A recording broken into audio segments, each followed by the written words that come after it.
پچھلے لیسن میں ہم نے ٹوٹل فزیکل رسپانس کا جو طریقہ ہے اس کے بارے میں معلومات حاصل کی. 7ویں نمبر پر ہمارے پاس ہے communicative language teaching CLT.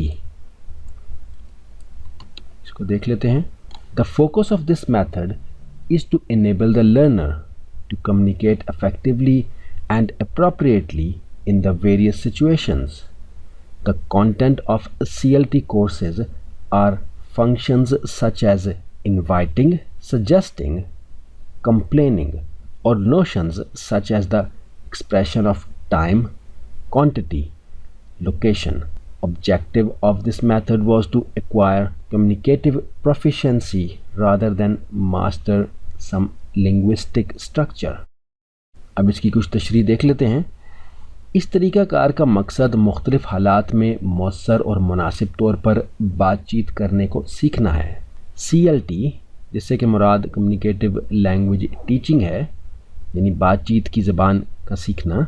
CLT courses میں ایسی مشقیں ہوتی ہیں جیسے کسی کو دعوت دینا، کسی کو تجویز دینا، شکایت کرنا یا وقت، مقدار، مقام کے بارے میں بتانا. اس طریقہ کار کا مقصد ایک دوسرے سے بہتر رابطے کی مہارت حاصل کرنا ہے، نہ کہ لسانی ڈھانچے کے بارے میں معلومات حاصل کرنا. یعنی یہ بھی ایک پریکٹیکل اپروچ ہے کہ مختلف صورتحال میں جو بات آپ نے کرنی ہے، جیسے اگر آپ نے کسی کو دعوت دینی ہے، کسی کو کوئی تجویز دینی ہے یا کسی سے کوئی شکایت کرنی ہے، تو اس بارے میں آپ اچھے طریقے سے بات کر سکیں. یا کسی کو وقت بتانا ہے یا مقدار یا مقام کے بارے میں بات کرنی ہے تو آپ یہ کر سکیں. اس طریقہ کار کا مقصد ایک دوسرے سے بہتر رابطے کی مہارت حاصل کرنا ہے، نہ کہ لسانی ڈھانچے کے بارے میں معلومات حاصل کرنا.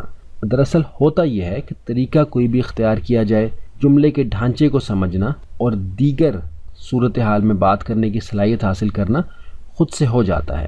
اصل بات یہ ہے کہ آپ باقاعدگی کے ساتھ مشق کر رہے ہوں. تو یہ ہمارا تھا کمیونیکیٹو لینگویج ٹیچنگ یعنی CLT کا طریقہ. پچھلے لیسن میں ہم نے کمیونیکیٹو لینگویج ٹیچنگ کے بارے میں دیکھا. ابھی ہم دیکھ لیں گے نمبر 8 پر موجود دا سائلنٹ وے کے طریقے کے بارے میں. تھوڑا قریب آ جاتے ہیں. The silent way is based on the fact that the teacher should be in silence and the student is the one that had to produce as much language as possible. In this method, the learning process was seen as a problem-solving activity in which the learner was the center of the classroom. The silent way method was focused on structure rather than communicative competency, and the main goal was to achieve a near native fluency and pronunciation. یہ اس کی انگریزی کی تشریح تھی. کچھ ہم اردو میں دیکھ لیتے ہیں اس بارے میں. دا سائلنٹ وے خاموش طریقہ. خاموش طریقہ تدریس اس نظریے پر مبنی ہے کہ استاد کو زیادہ دیر خاموش رہنا چاہیے اور طالب علم کو زیادہ سے زیادہ بات کرنے کا موقع ملنا چاہیے. اس طریقہ کار میں سیکھنے کے طریقے کو ایک مسئلے کا حل سمجھ کر عمل میں لایا جاتا ہے اور سیکھنے والا اس دوران اس کا مرکزی کردار ہوتا ہے. خاموش طریقہ تدریس گفتگو پر مبنی قابلیت کے بجائے جملے کے ڈھانچے پر مرکوز ہوتا ہے. اس طریقہ کار میں جملے کی ترتیب کو سمجھنے پر زیادہ توجہ دی جاتی ہے تاکہ مادری زبان بولنے والوں کی طرح روانی اور تلفظ سیکھا جا سکے. تو یہ بھی ایک طریقہ ہے جس میں کہ کوشش کی جاتی ہے کہ سکھانے والا زیادہ بات نہ کرے بلکہ سیکھنے والے کو زیادہ بات کرنے کا موقع دیا جائے اور سیکھنے کے عمل کو ایسے ہی کیا جائے جیسا کہ آپ کسی مسئلے کا حل تلاش کر رہے ہیں. اور اس میں گفتگو کی صلاحیت سے زیادہ جملے کے ڈھانچے کو سیکھنے پر توجہ دی جاتی ہے تاکہ بنیادی اصولوں کو سمجھنے کے بعد جب بات کی جائے تو ایسے بات کی جا سکے جیسا کہ مادری زبان والے بات کرتے ہیں اور تلفظ بھی اس طرح کا ہو. تو یہ تھا ہمارا دا سائلنٹ وے یعنی خاموش طریقہ. پچھلے لیسن میں ہم نے دا سائلنٹ وے دیکھا. نمبر 9 پر ہمارے پاس ہے کمیونٹی لینگویج لرننگ CLL. اس سے کیا مراد ہے؟ قریب آ جاتے ہیں. In this method, attempts are made to build strong personal links between the teacher and student so that there are no blocks to learning. There is much talk in the mother tongue which is translated by the teacher for repetition by the student. اس سے کیا مراد ہے؟ CLL یعنی community language learning, شراکت سے زبان سیکھنا، اس طریقہ کار میں استاد اور طالب علم کے مابین مضبوط رابطے کو استوار کرنے کی کوشش کی جاتی ہے تاکہ سیکھنے میں کوئی رکاوٹ نہ رہے۔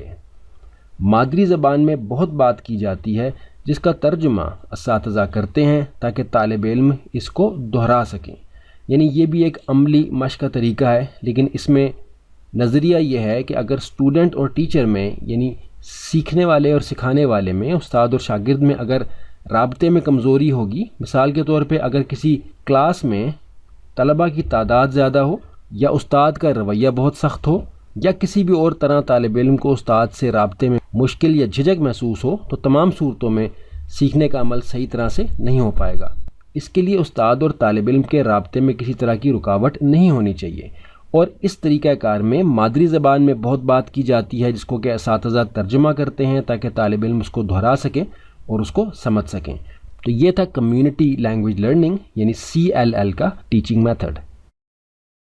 پچھلے لیسن میں ہم نے کمیونٹی لینگویج لرننگ کے طریقے پر ایک نظر ڈالی کہ یہ کس طرح سے کام کرتا ہے۔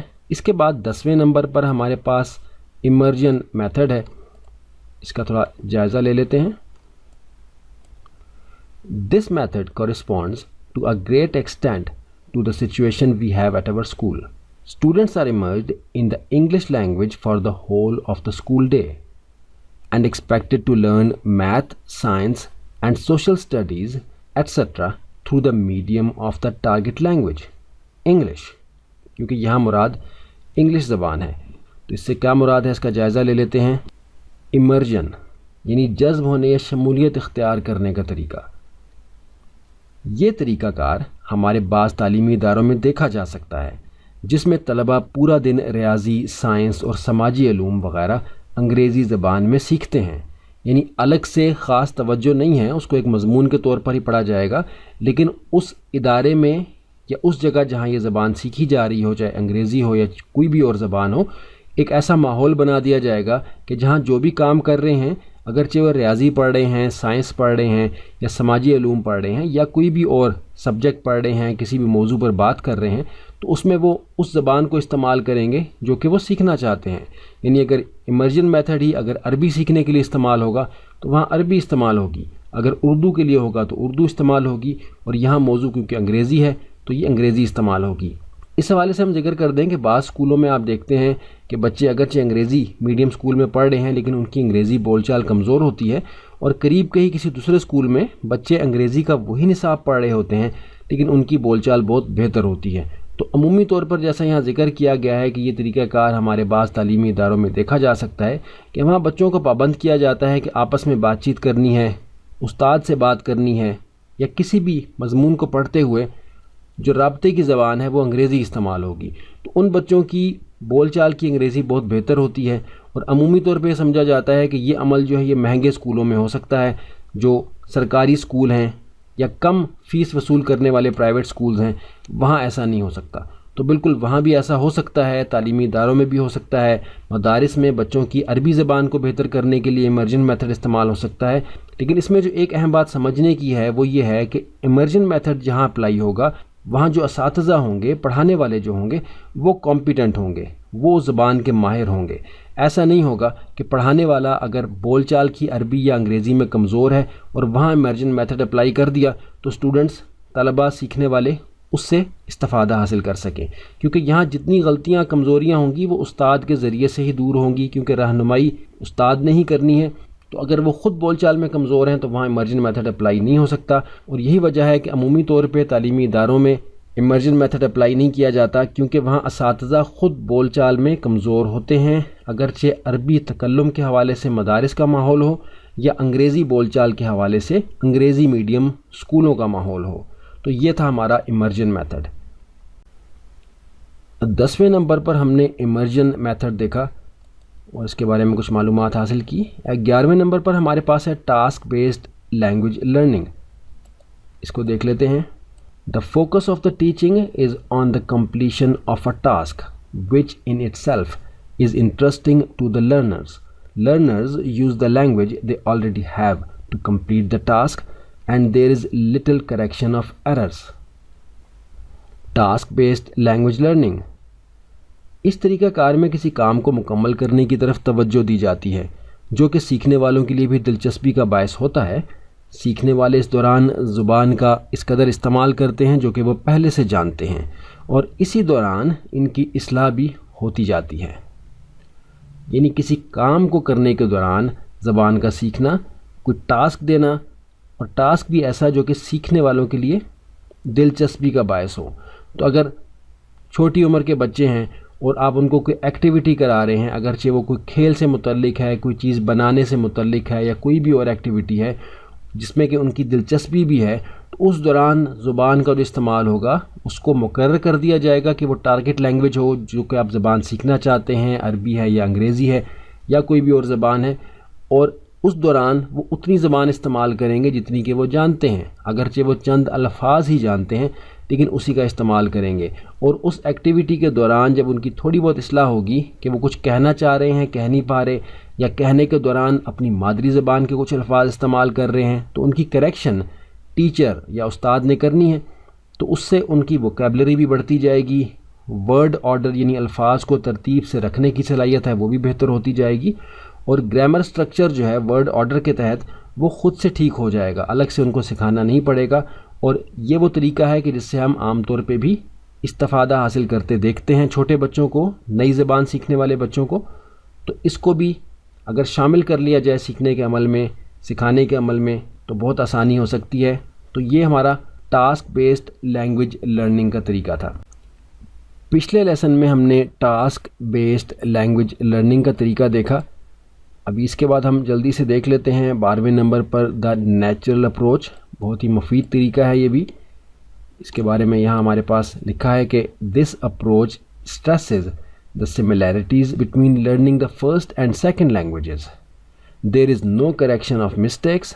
Learning takes place by the students being exposed to language that is comprehensible or made comprehensible to them. The natural approach یعنی قدرتی نقطہ نظر. یہ طریقہ کار اس بات پر زور دیتا ہے کہ پہلی زبان یعنی مادری زبان سیکھنے اور دوسری زبان سیکھنے میں بہت زیادہ مماثلت ہوتی ہے.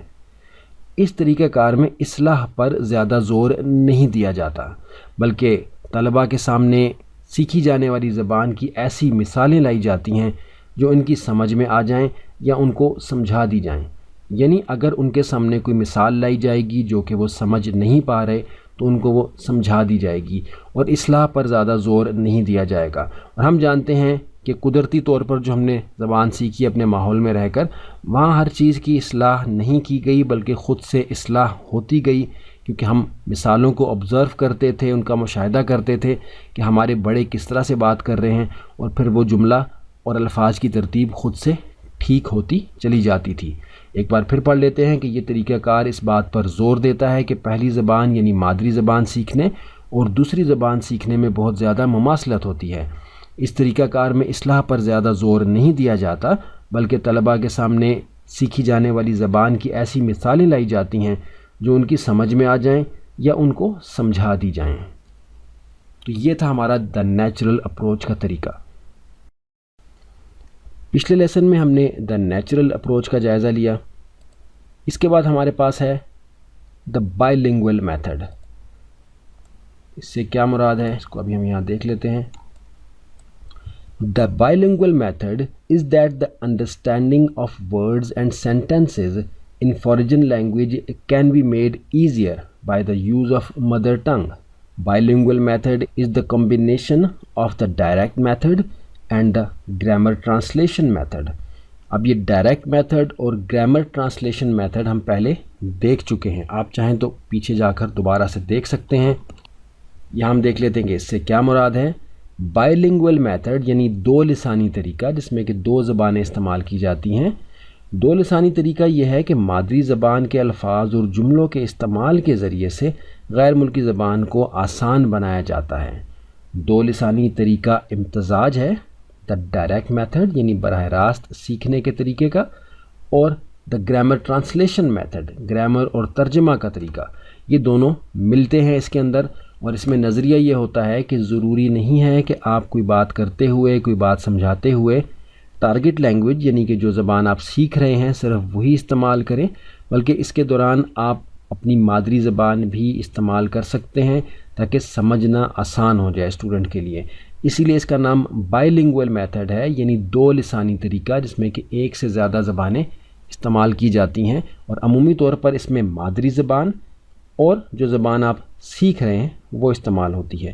جیسے اگر عربی کی کلاس ہوگی تو اردو اور عربی استعمال ہو سکتی ہے، یا اردو کو تھوڑا اور عربی کو زیادہ استعمال کر سکتے ہیں۔